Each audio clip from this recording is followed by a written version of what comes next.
Essomero lya Quantin Junior School lisangibwa Uganda mu disitulikiti wa Kisenje yaleero bakedde kwikalakazo olw'akakiiko k'ebyokulonda okugana okubaddiza ebintu bye byayonebwa mu kwikalakazo kwaliwo nga 18 mu kulonda Pulezidenti n'abaka ba Paalamenti.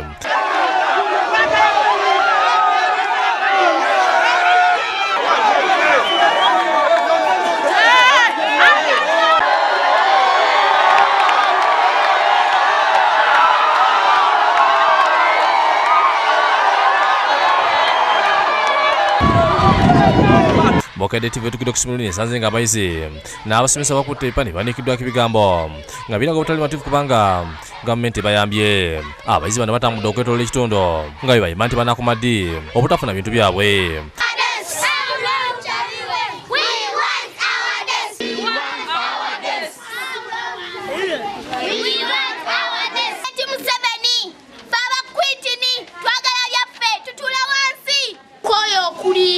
Mutuwe byaffe takigundu bayo tuyambe entebe zaffe bazokya twakomaga bazokya zogolewa ni kandidate mulamba nesina wentuula mwagala tusembe kigundu bayo tuyambe ife abakwitini twagala ntebe zaffe betwogeddeko n'abagambye nti Samo nga bwegenda okuggwako kikwate bali bakutuula kyebavudde basaba ekikwate okusobola okubadduukirira mu bintu byabwe byayononebwa.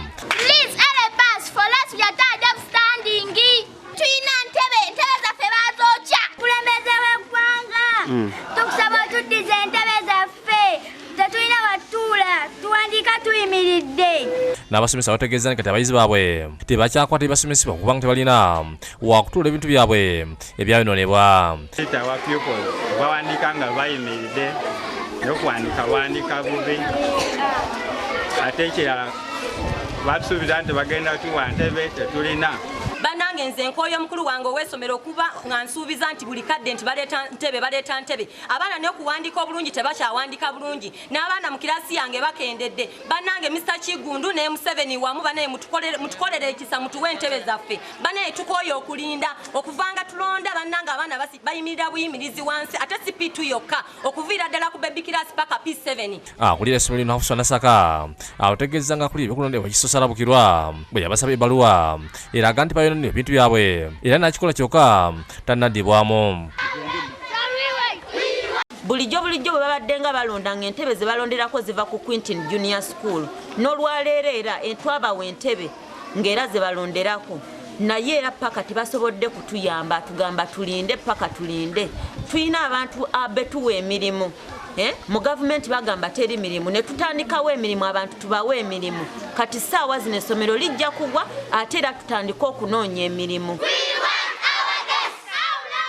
Naye okuva lweyatala ebbaluwa teyaddibwamu kyokka nga yadde namubuuza ekigenda mu maaso n'amusaba okugumiikiriza kubanga enkola ya gavumenti yagumiikiriza. Kyekengayo ng'ennaku z'omwezi 23 Ogwokusatu omukyala n'atugamba nti ebya gavumenti byakulinda. Batuusa abo yakusakidde eggulu eno ku Bukedde TV.